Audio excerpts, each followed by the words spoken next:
I found a niche in TikTok. I don't know if you Oh, saw, but basically started playing um, Italian music on TikTok, and it just blew up. I hmm, got videos with a million views, 100, 200, 300, 400, 500,000 views, mhm. and just got a massive, not massive, but pretty significant following on TikTok, which bled in through all into all my other socials. And I started doing TikTok lives.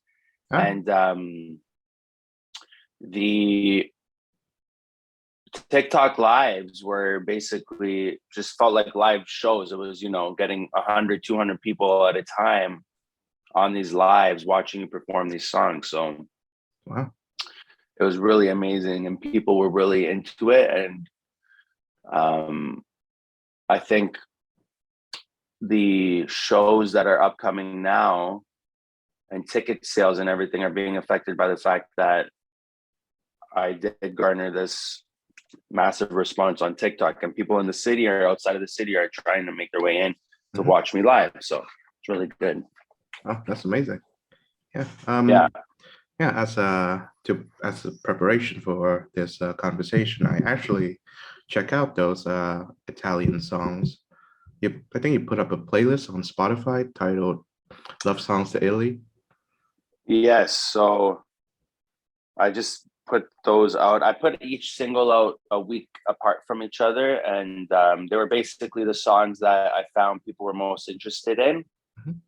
So I recorded them in the studio and I put them up on Spotify. And now I made a playlist of them that people could use because people were always asking, when are you going to be on Spotify with these Italian songs? And then I just said, okay, let's just put them up. And now they're doing pretty well. I mean, for what it is. So Mhm. yeah, worked out. Yeah, and they're really good as well. I love Thank listening you. to it. And again, this is where I have to defer to your expertise since I do not know the Italian language and not too much Yeah. of its culture. So yeah, so you mentioned in our last conversation that both of your parents are Italians. And Yeah. were they born in Italy and emigrated over Yes. here? Oh, okay. Hmm. Yeah. So I'm Yeah. guessing, Both of them were born there. Yeah. uh-huh. Which city, town, region? Okay. Yeah. So they were born in the south in Calabria. Uh-huh.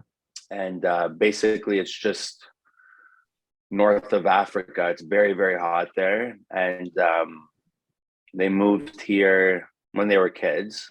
They met here, but they moved over when they were younger.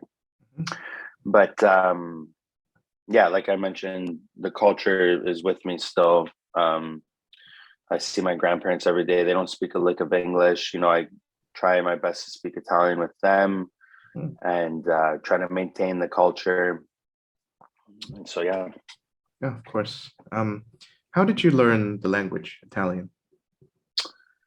So I grew up learning the dialect because Calabrese is a separate dialect from other, Italy has different dialects for every region. But Mhm. then I went to university and studied Italian and Uh-huh. I learned how to speak properly. And then I was teaching Italian as well in summer school and maintained it that way. And now I'm just, whenever I got to use it, I use it, I say it, and that's it. So, Mhm. Is there a vibrant Italian Canadian community in Toronto? yeah. So Toronto has probably one of the biggest Italian communities outside of Italy itself.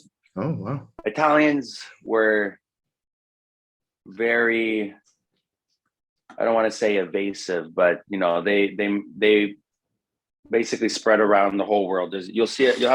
There's an Italian community everywhere you go, outside of Italy, but in Toronto, probably New York is where most of them kind of came off of, like where they docked from the boat when they came over.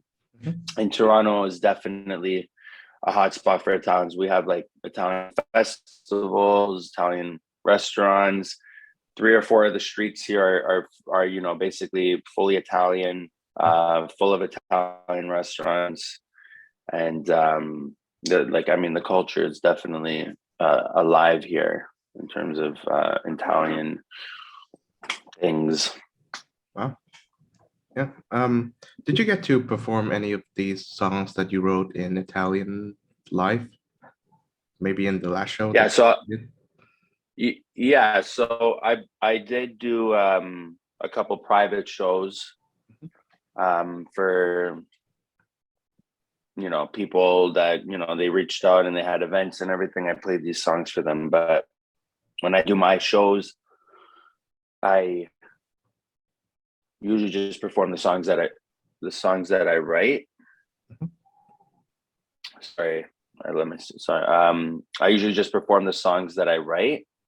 Yeah. And so the Italian songs, I mean, if people want them, like, I'll sing them, but other than that, I'm just performing my own stuff at shows.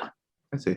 Well, I know that you'll have a show coming up in August, next month, and I hope to be there, but since we are Yeah.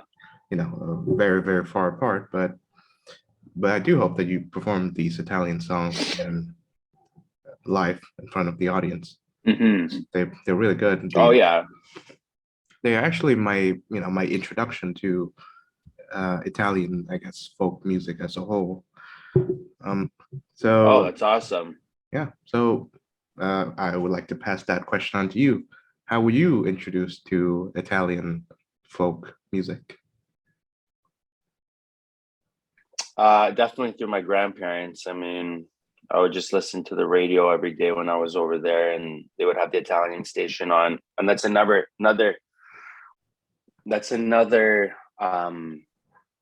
point to be made about the Italian community here. We have an actual radio station dedicated to Italian music here. Wow. Johnny Lombardi came and created Chin Radio, Mhm. and we have that. And that's basically what spearheaded this whole revitalization of Italian culture. And I find that in the past couple of years, the younger generations have actually been latching a bit onto the Italian culture more than in the past. And there's people and kids that are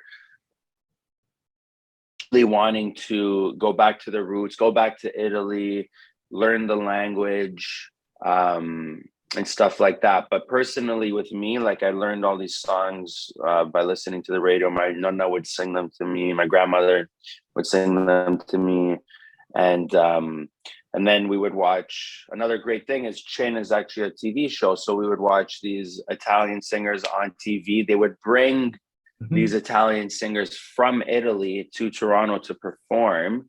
Yeah. And we would go and watch them, and it was just such an inspiration for me. I didn't know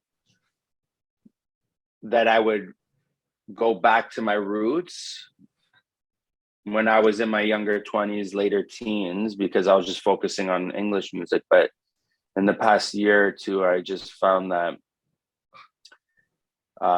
if they're my influences, I might as well just try and sing their songs. So I started, and they sound pretty good, so I continued.